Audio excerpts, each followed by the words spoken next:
J'ai eu dans ma vie, finalement, 3 vies professionnelles. Une première assez classique dans le conseil.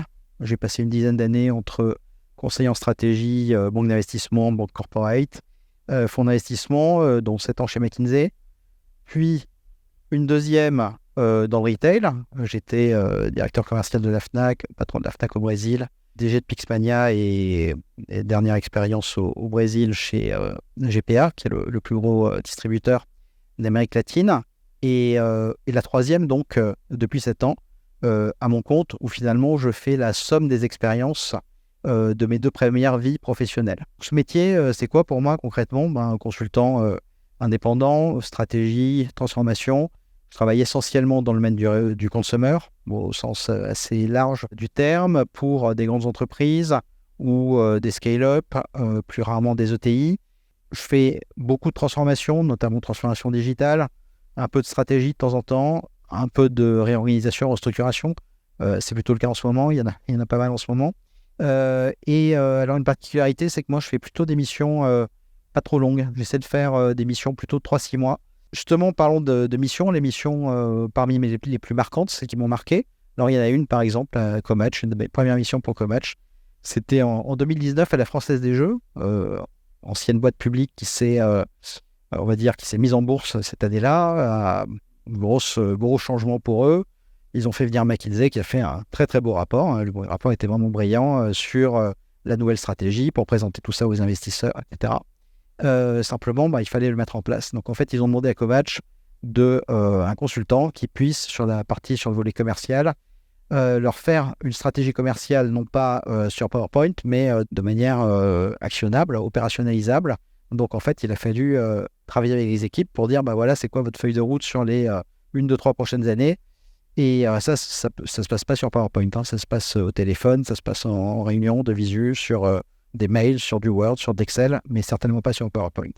C'était une mission intéressante dans la mesure où c'était vraiment le chaînon manquant. C'est là que j'ai compris le chaînon manquant entre les grands cabinets et ce qui se passe ensuite sur le terrain.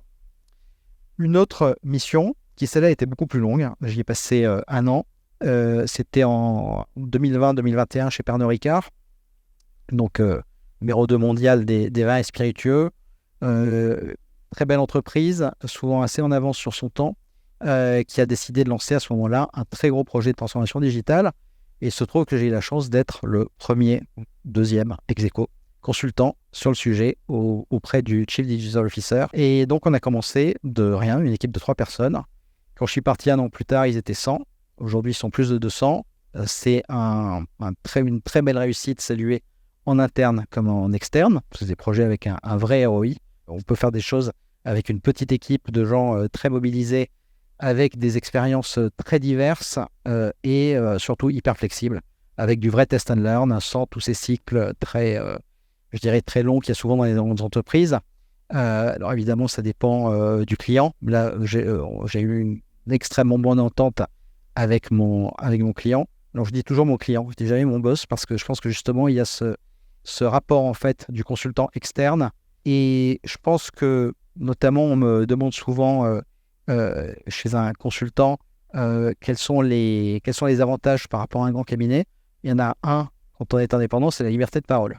Moi, je dis absolument ce que je veux, ce qui me passe par la tête, et je n'ai aucun risque à ça, puisque c'est moi, personnellement, je n'engage aucune marque, je ne vais pas avoir d'effets collatéraux, etc. Donc, petite parenthèse, je pense que ça, c'est un truc très important. J'ai pu le vivre.